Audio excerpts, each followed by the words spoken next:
favor. Yeah, and Wayless has looked very good on these kind of offbeat champions, and I guess he's probably happy that something like AP mid Cho'Gath seems to be the flavor of week 8 here. But we are into game 2 now. Snake will swap over to the blue side for this matchup second game. LeBlanc is the first ban there. Nunu banned again there by LGD, and I wouldn't be surprised to see the same 3 bans from LGD this game. Yeah, I certainly wouldn't. That seems to be the 3 bans that you just throw at Snake regardless. Until they prove they can play something else, don't let the Juggermore come through. Don't let them get Xerath. And Cho'Gath has been banned there. Lulu banned there again by LGD, but lots of respect shown to the newest member of the LPL's mid lane. Yeah, certainly, and I understand why. If you haven't played against it that much, and it really only has been popularized very recently, then you just get rid of it. You don't want to have to deal with it. And LGD really respecting Rek'Sai on this patch, taking that one away after first picking it last game. Yeah, so going to ban that away. Don't want to give it over to Beast, who's looked honestly great on the Heck Room as well. The Ahri band's nice again. More respect here for Wayless. And Barker, we talked about it. He was probably going to struggle quite a bit on 5.4 with Azir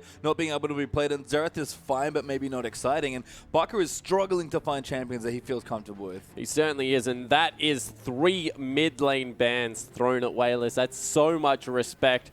Couple it with the fact that Barker's champion pool is starting to be exploited, and it's all kinds of bad news, but a very strong first pick coming through for Snake. They're able to secure themselves the Nidalee. Yeah, so B's going to take that into the jungle. You have to think Barker might play it in the mid lane. Flunder plays everything, so if he really wants to play it, he can, but I assume that's a big high-pressure jungler for Beast, and I don't think we've seen him play Nidalee yet. No, I don't think we have either, and I like it has very good duel potential. If you're able to invade with Nidalee and land that spear, no one can get away from you. And on the other side, Akon has secured himself Rumble, and this is very...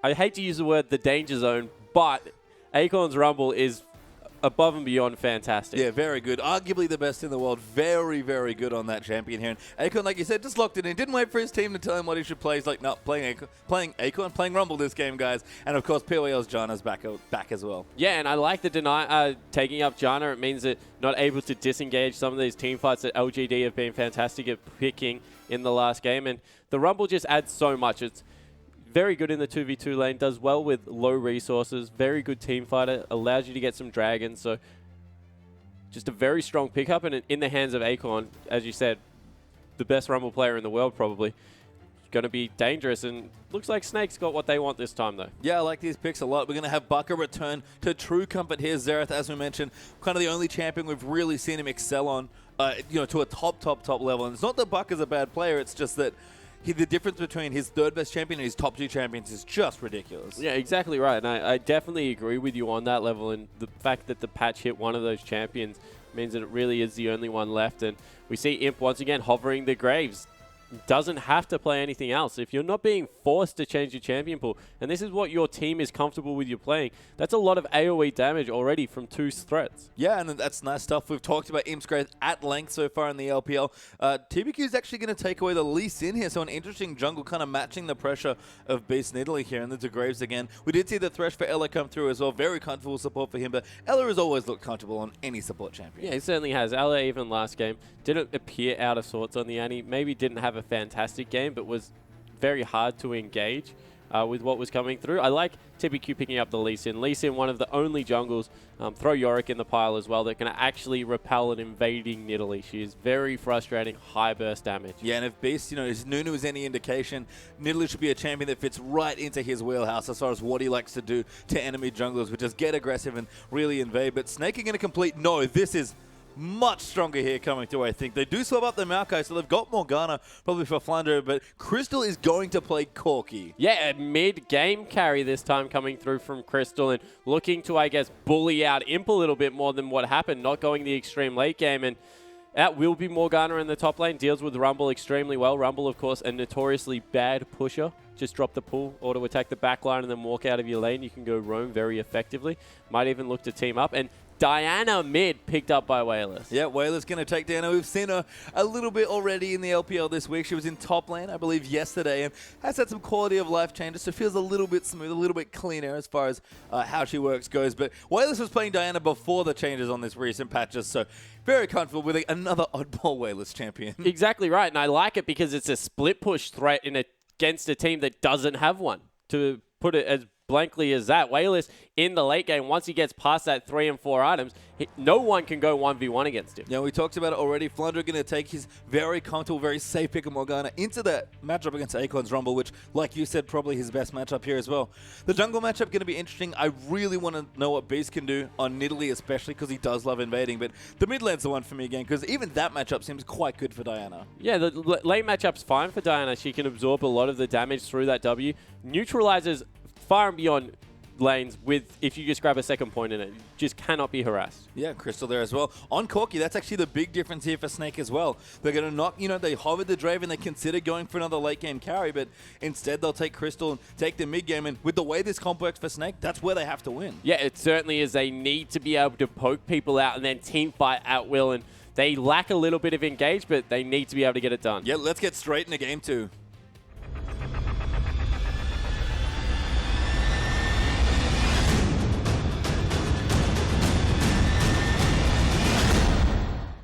And welcome back for our second game here. Snake versus LGD. Snake currently down a game here. They're ahead of LGD in the standings, but you have to think that if LGD can secure the 2-0 here, that will not last long. Yeah, exactly right. LGD looking to make a late push into that top 3. I'm sure they want the top 2 position as well. EDG a little bit harder to catch up there, but we see Beast and TBQ facing off against each other in this jungle. Yeah, and this is probably the big thing to look out for early on as well. We talked about Lee Sin being one of the jungles that can defend off. Imp actually going to face check Crystal here. A hook from Ella's going to land as well. They're going to get the damage done. Exhaust even popped down as well. But Imp totally safe for now, actually taking a lot of damage. The heal will get popped there. So PYL now could be in trouble. Might be forced to flash here on the Janna, trying to save some of the summon spells. But Ella has to have the hook back up relatively soon. Is going to try and look at, just misses it there. And PYL somehow doesn't flash. Yeah, so doesn't have to burn the flash, only has to use heal, which is on a very similar cooldown to the exhaust. So overall, not a bad trade for LGD, although a very risky situation. Yeah, importantly though, everyone holds on to their flashes here in the bottom lane. So we're probably going to see a 2v2. It's going to be one of the rare times Crystal actively lanes against someone in recent memory. But as I say that, they're already walking to the top lane. Yeah, already getting away from that top lane matchup. And you can see that looks like LGD might want to invade. If they don't invade on this blue buff, they will lose out on a buff because it is so hard to go into that bottom side of your map. And a very weird thing here as well. We're going to start on the bottom side of the map here to the red buff actually for Beast. And LGD are going to walk in for at least a look in at the buffs here. The blue buff has spawned. They are going to go in for it. So if Snake want to vertically jungle, Crystal for once is on the other side of the map. Yeah, it certainly looks to be that way. So they start up the blue buff and the red buff both on blue side. And they look like they're going to both be able to take it. Of course, Nidalee a much quicker jungler. No, Beast though walking in towards his blue buff. That's not where he wanted to go, and he's going to miss out on the buff. TBQ might even get a 3 buff here if he can move fast enough. Yeah, they definitely does need to be careful that he doesn't go straight to his red here. If he goes to the red, the duo lane will be in a position to be able to stop that, and they're collapsing all 4 members. Yeah, really smart stuff here. Ella gonna look in. Only level 1, has to flash hook really if he wants to engage, and Nidalee can't close the distance. He'll just tap the trinket wall with an auto, and LGD get everything they want there. Yeah, they get everything. They even get the red buff because Gromp was started up. That will be the successful 3 buff, and that's horrible news. And Flunder, again, level 1 here against the Graves. We talk about this a lot when LGD put Imp into a lane swap, and they do it often. Graves just by himself, fantastic laner. He certainly is. His passive really is what seals it for me. He's got all the, I guess, benefits of being a ranged carry in a 2v1, the buckshot, but it's really that passive that allows him to tank up minion threat and dish out a lot of damage. So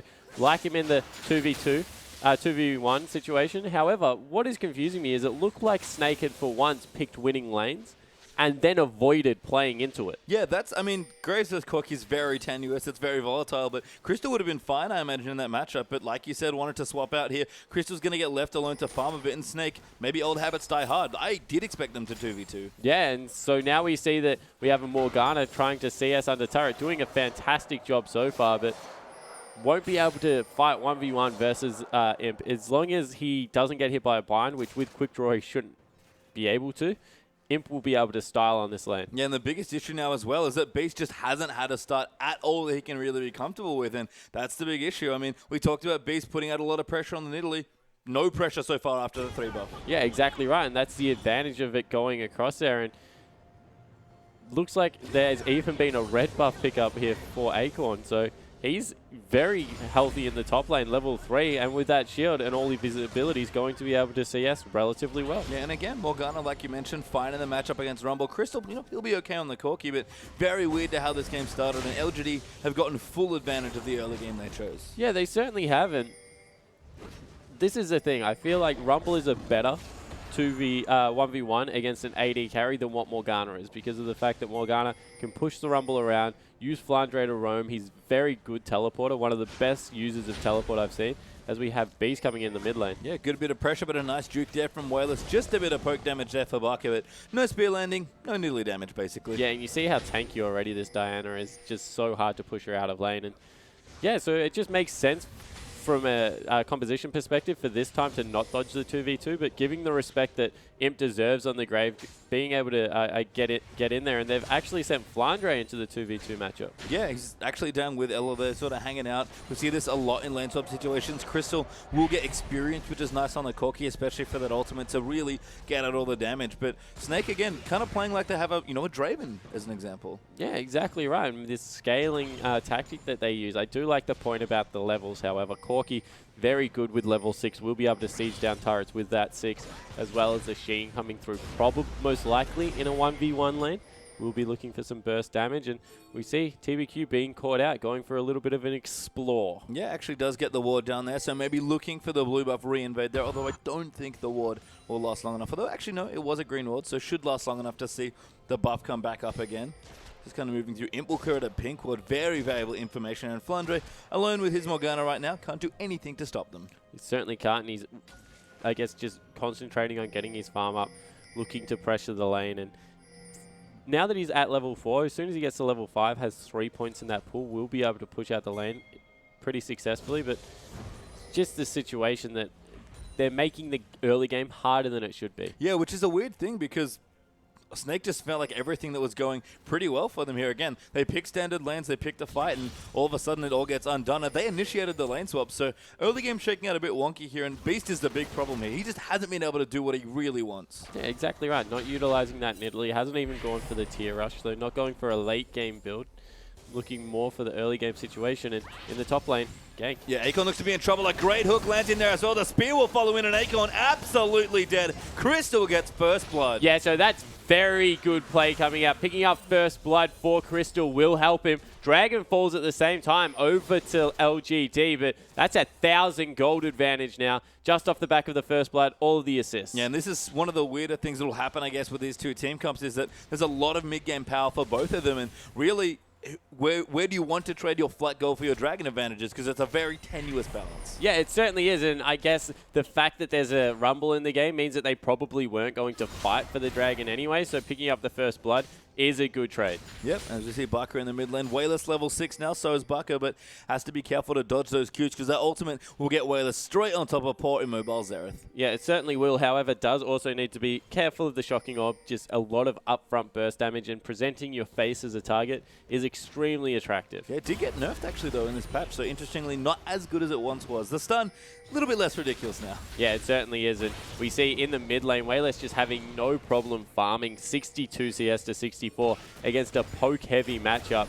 Mastery of the champion Diana is coming through, and you can see that he's excelling in the matchup. Yeah, just looking so strong here, and now even TBQ actually over a ward that Snake had put in his own jungle. There's Ella here again, along with Beast, I believe. So they're trying to dive or gank at this point, but Snake committing a lot of resources to keeping Crystal ahead. Yeah, they certainly are, and you can see that they've even rotated the Xerath into the river. They're looking for an invade onto this red buff, even teleporting. Yeah, Flandre actually coming in. Beast's going to land it up. Ella doesn't quite get the hook. Flandre will pop the ulti. Moves in there as well. There's enough actually there on the skirmish to keep moving in for the tether, but they don't get the kill onto Akon. Crystal looking for the next one, but LGD have warded them off. Yeah, so LGD forced them away with only 4 members.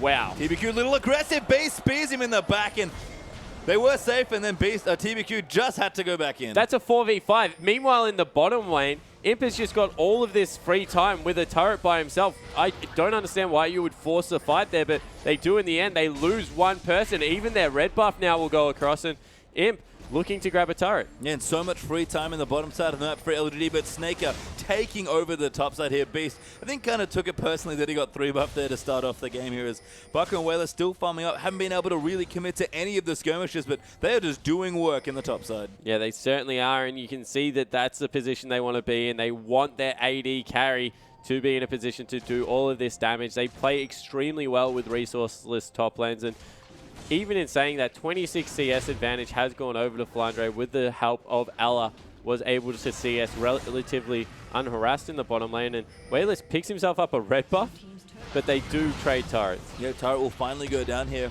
Crystal and Ella will give it up. Crystal's level 8 to level 5 just hit there for Ella as well. So a lot of additional experience and gold being given over to this Corki, but Graves already got the tower on the bottom side just by himself. Yeah, and on the other side of the map, PYL is level 4.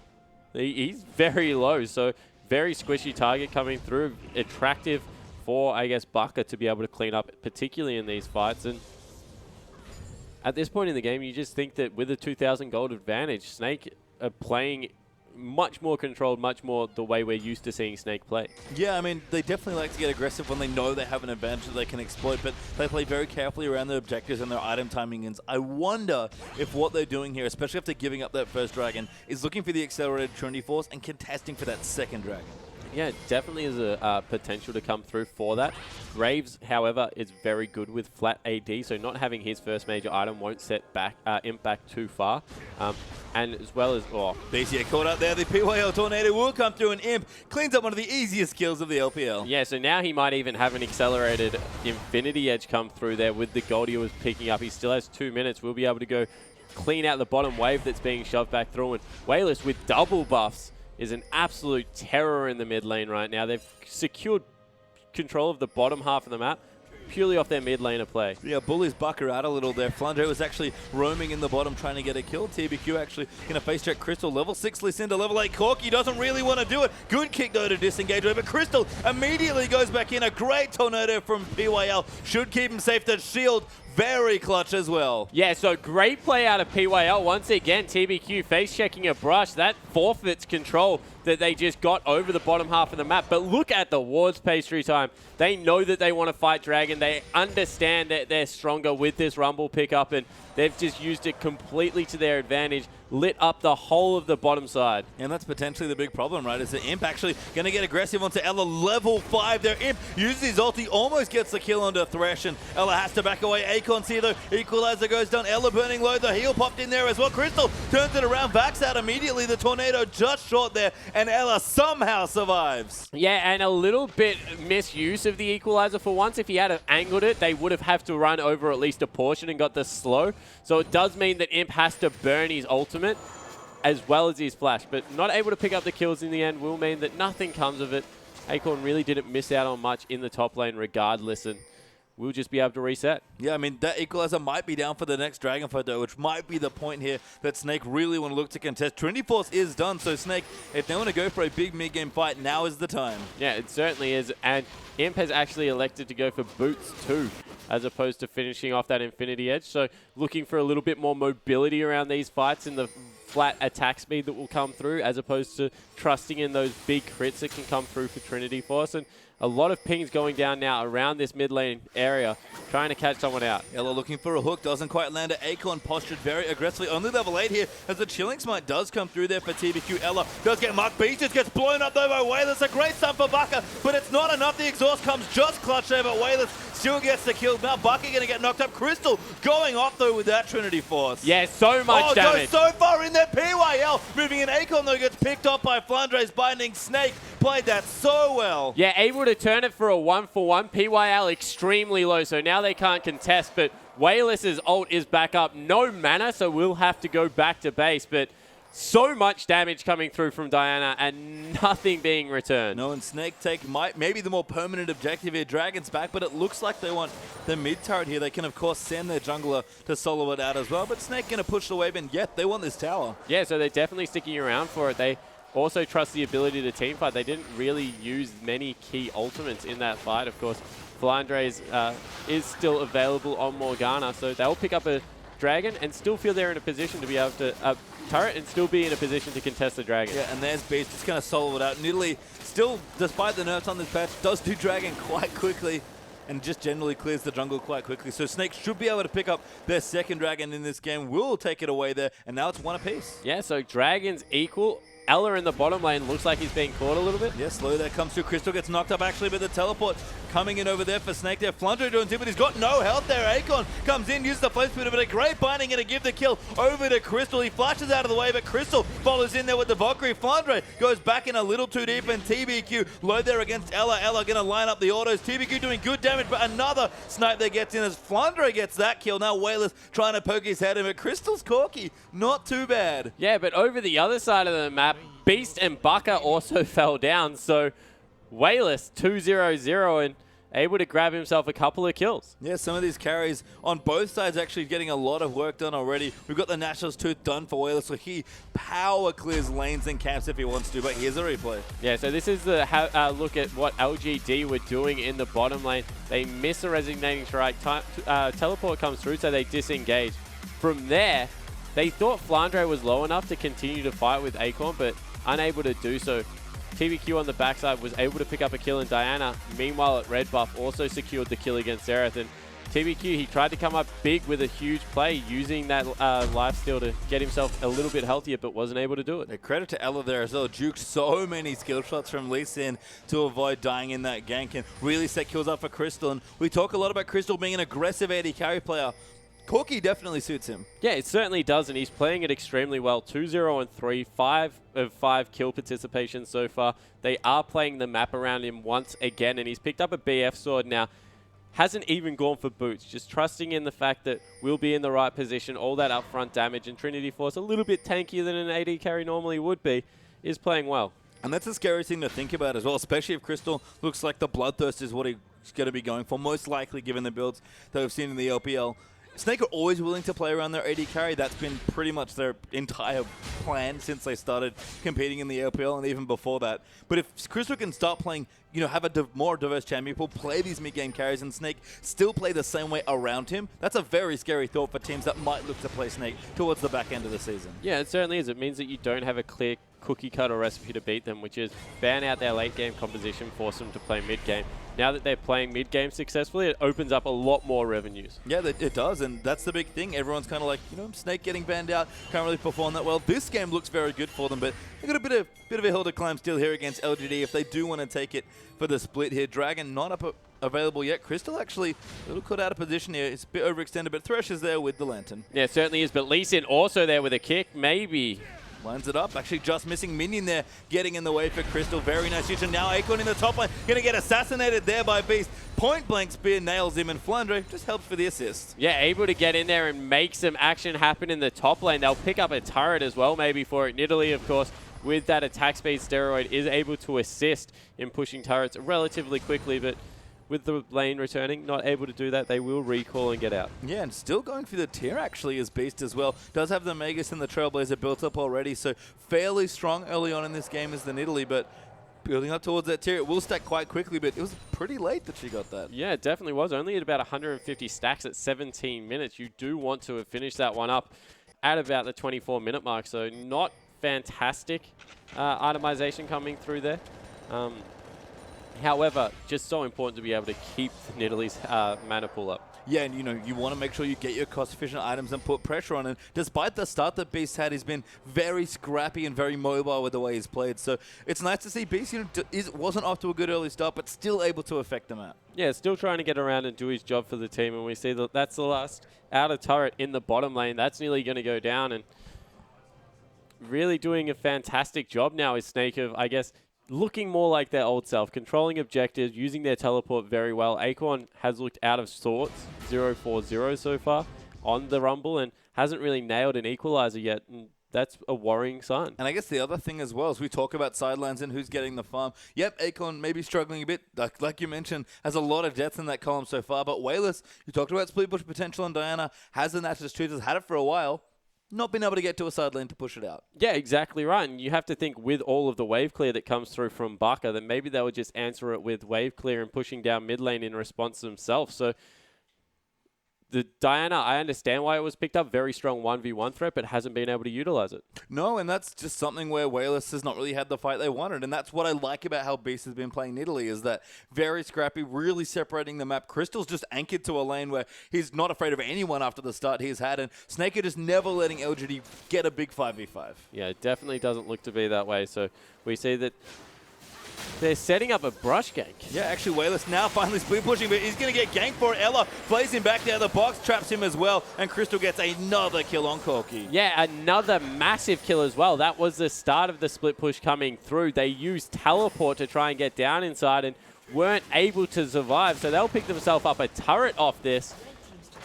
Yeah, and somewhere simultaneously, POAL just got killed, so Jana dying there as well.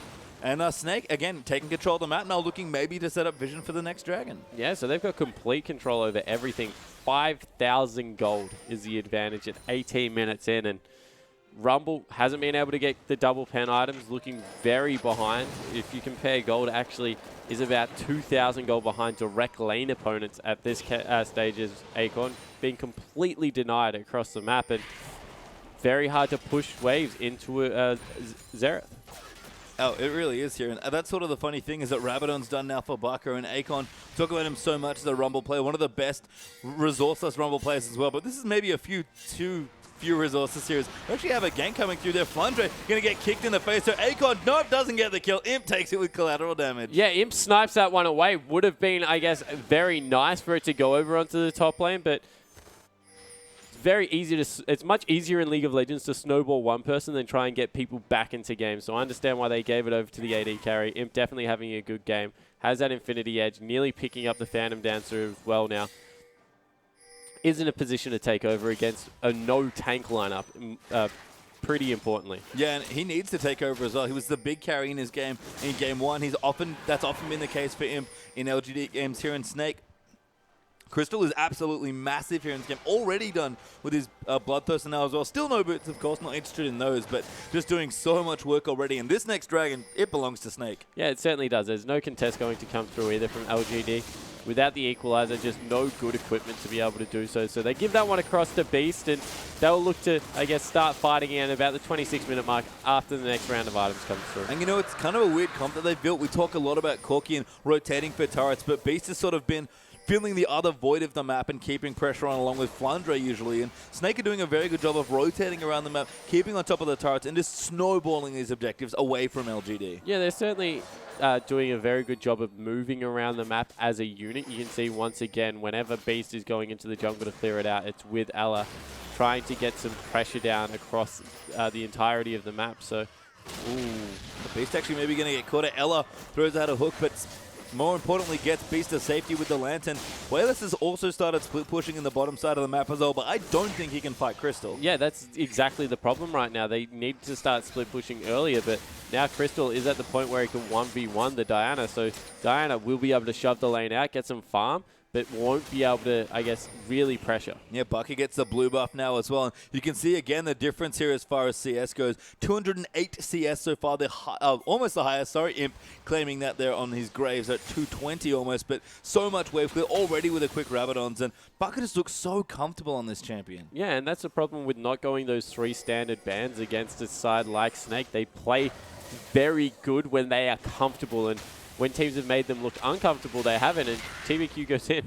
Yeah, I mean, looking for something does, I think, steal away the Raptor camp. I think it might have even got it there as well, but Crystal still building up now. Is going to go back and chop after pushing out the side waves, and Snake just sticking together. Flandre still in the top side, 60 CS ahead here of this Rumble, and Akon can't even fight Morgana. Yeah, so it's 2,000 gold, still the advantage for Flandre, who's just been able to use his kit to push out the wave repetitive, keep the Rumble shoved in, and hasn't really had the advantage of being able to team fight at this point.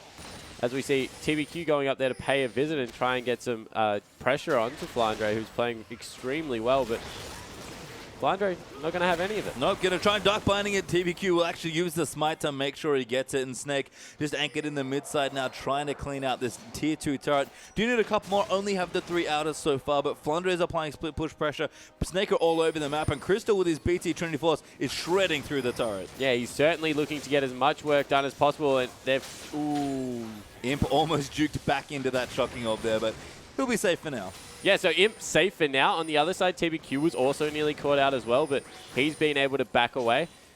As we see Acorn potentially looking for the flank equalizer, but his whole team's gone back. They're looking to give up a turret. Flandre goes in so aggressive, though, flashes over the wall, and that might have been to his detriment there. Wayler's going to dive back in. Flandre going to pop his ulti. The equalizer down as well. Imps here is on Flandre. Too aggressive there, gets killed by Acorn, but the trade comes through. Xerath will pick off Rumble there as well, so now it's 4v4. Yeah, the poke team, but Rumble had used his ultimate. That was all they needed him for. They can look to defend. Yeah, they can. Wayler though gets chunked down very hard, and there's so much poke on this Snake lineup. Yeah, the poke squad coming through.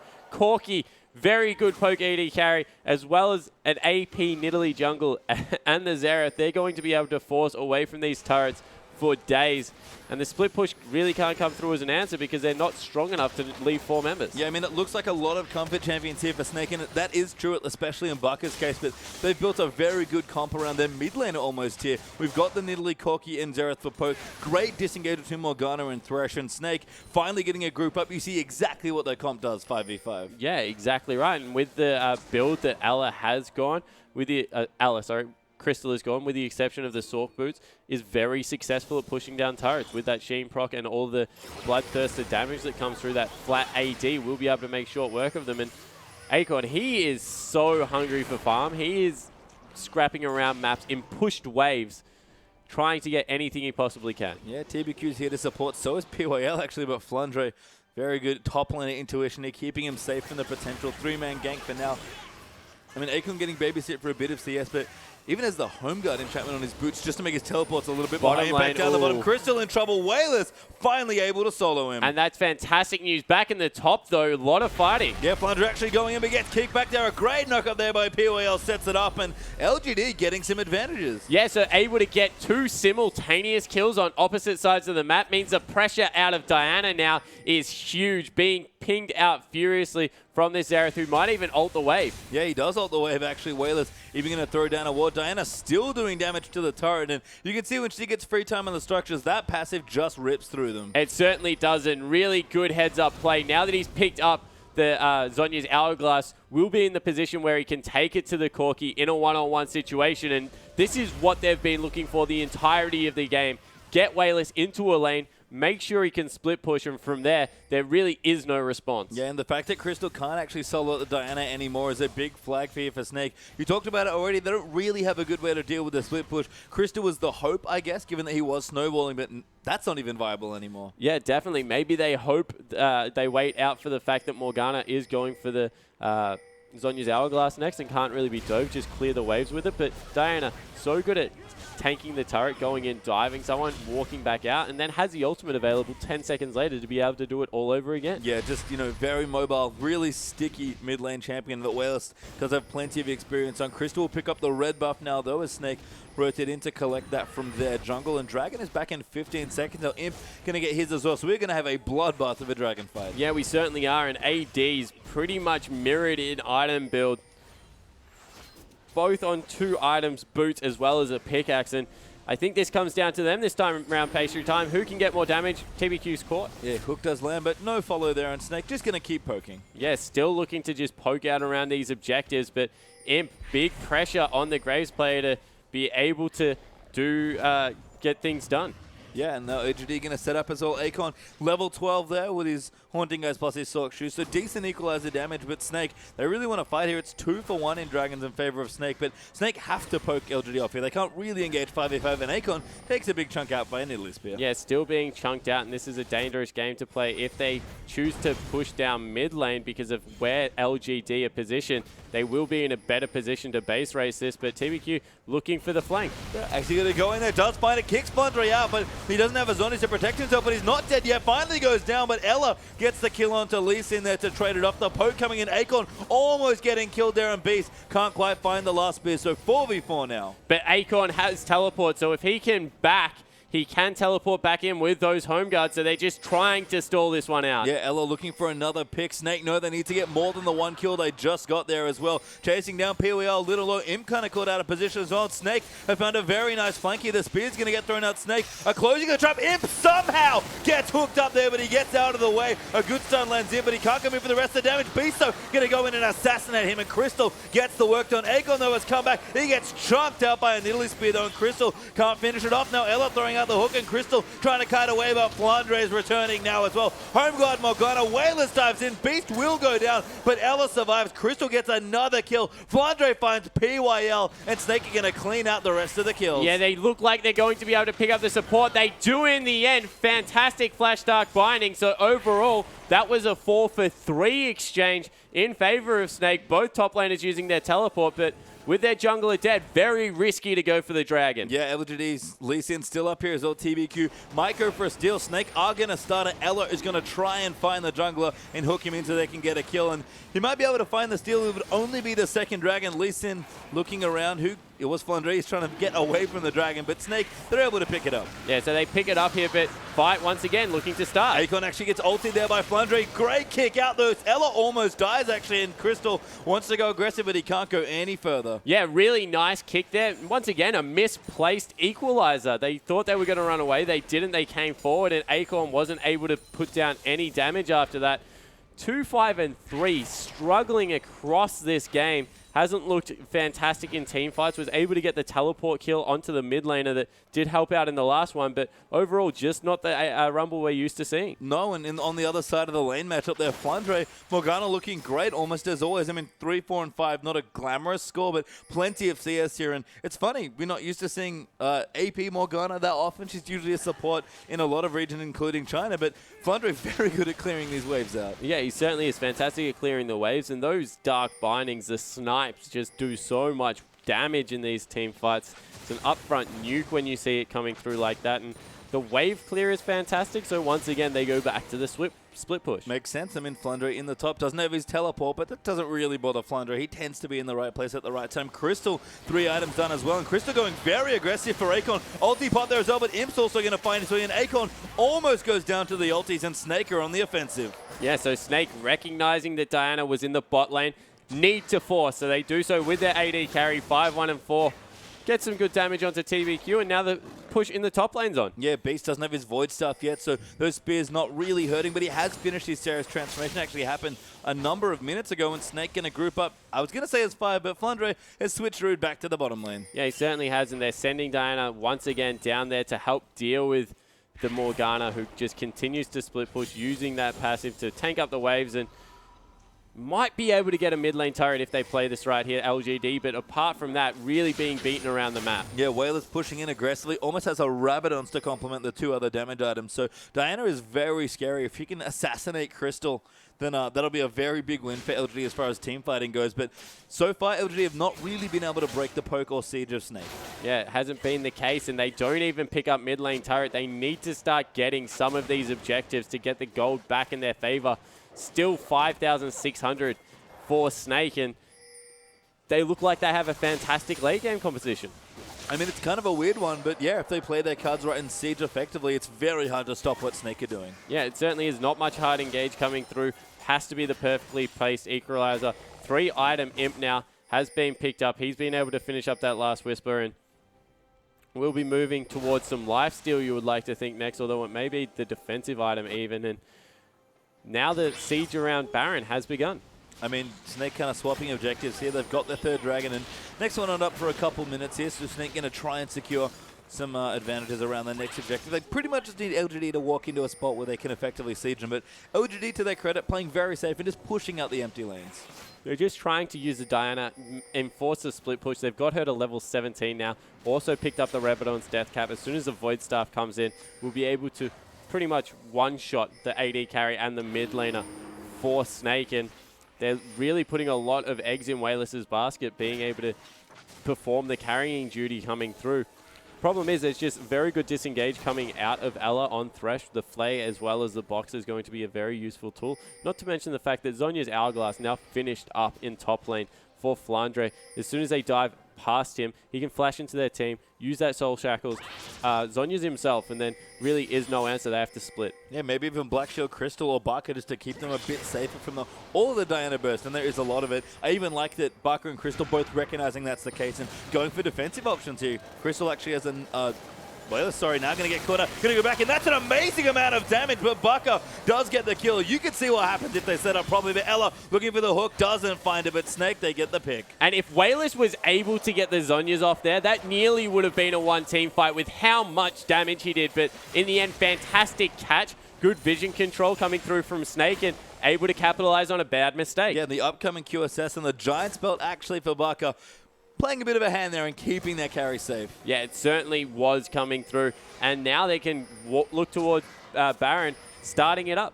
Yeah, they are going to at least get some vision around it. Maybe try and find a pick with Ella's Thresh first. TBQ going to face check. Imp almost gets caught, actually gets bound. The poke is massive there onto that Graves. Yeah, and now that Imp is out of the way, they definitely can look at the Baron. But no, they're being extremely patient with this.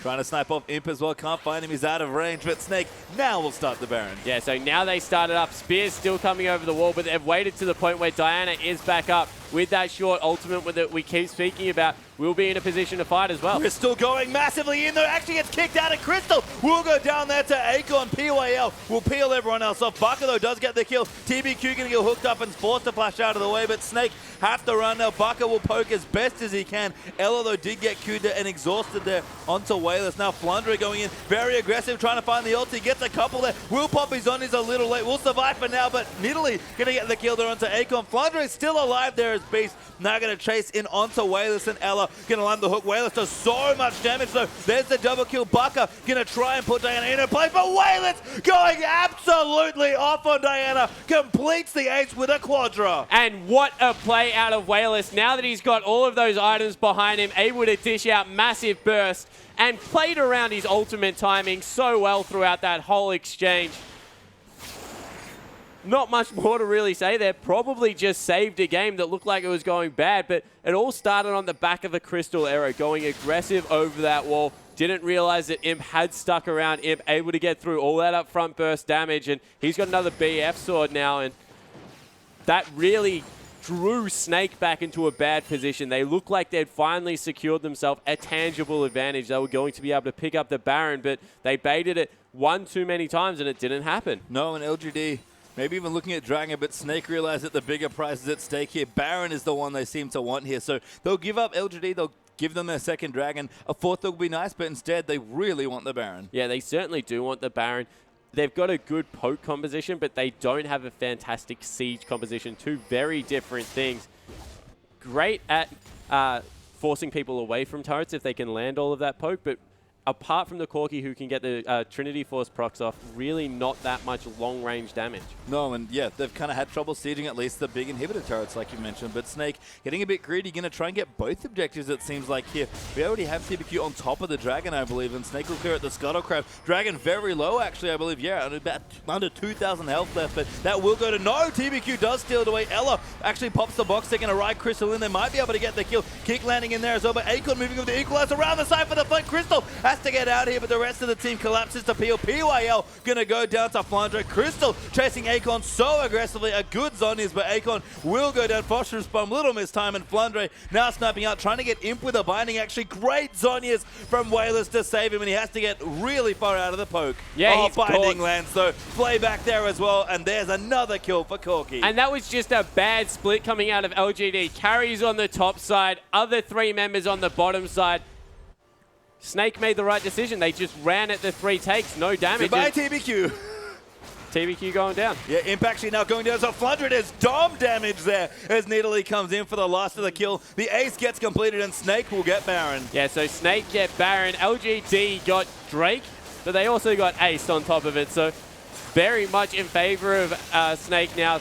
10,000 gold in the lead. And once again, the equalizer that time was a little bit better position. but just such a decisive call from Snake to run straight at the team. I mean, they just played it so well. They split everyone up. They're so good in scrappy team fights especially. They're a great team fighting team. Just split up LGD, kind of push them out, protect the Crystal when they needed to, and as a result, they get the Baron and break the base. Mid inhibitor goes down. Yeah, and all of a sudden, there's two Baroned up cannon minions in the base. They're going to take a while to sort out, although now the Baron buff does go away, and Wayless picks up a lot of that CS, and LGD have to stall this game out now. They can't defend siege turrets well. They need to use their advantage in the split push to be able to rotate around the map. But if Snake play this one well, you feel they can just group as 5, go into the bottom lane, use those Baroned up minions as well as Crystal's AD, and slowly chip down these turrets. And Crystal is so strong now. Probably going to finish at least the Mercurial Scimitar with the gold that he's gotten.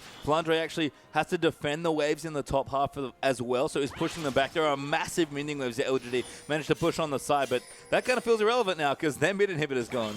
Yeah, it certainly does, and now they're setting up some brush ganks, but that's not really going to do much. The fact that there's super creeps streaming down the mid lane means that there's a timer on these. All you have to do is wait until you see all the members on the map and then slowly push another lane. Yeah, and they're going to look for top lane, it seems like here. Going to group in. TBQ will just get away. Akon has to be very careful there as Beast in Italy does not mess around in the damage department. Poke just going to get evaded there as well, but Ella might even look for a flash hook. Crystal's coming up as well. Ella still running in with the mobility boot. Snake can't find the pick, but LGD have to get very far away. Yeah, so LGD successfully disengaged, so that's a lot of the Baron buff that now has been wasted.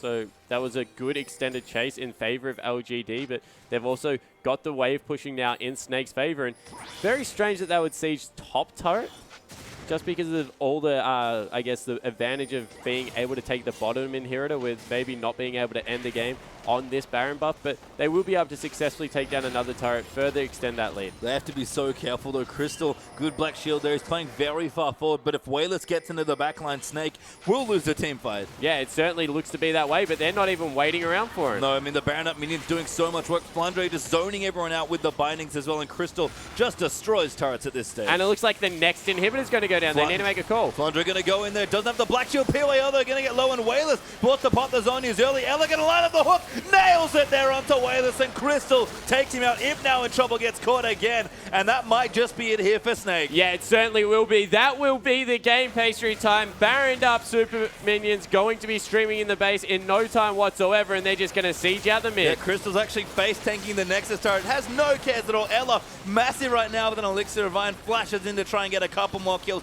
Flandre going to zone them out. Crystal going deep once again. He really wants to stack that KDA. Lee Sin just gets evaporated off the map. Flandre goes massive in the game, and Snake do tie it up with LGD. Yeah, and really impressive performance, picking on Akon. Rumble not able to get going whatsoever, and off the back of that, they just across the map used how strong Flandre was to start these fights, landed skill shot after skill shot, and Crystal was a beneficiary of it all. He was, and I mean, credit to Snake. We asked them, we said, you know, on 5.4, they're going to have to do something different. Game 1 was quite different and looked fine, but they couldn't really find the edges to make the Kalista work and get Crystal going. Game 2 completely changed how they play and looked very good with the mid-game comp. They certainly did. Ran a mid-game comp. They had a Corki. They ran a pseudo-poke comp that in the end came out absolutely massive. In the jungle, Beast in Italy looked great, was able to follow up, maybe a questionable item pathing in the start, picking up the tier very late, but got the transform and got everything he needed. Yeah, and just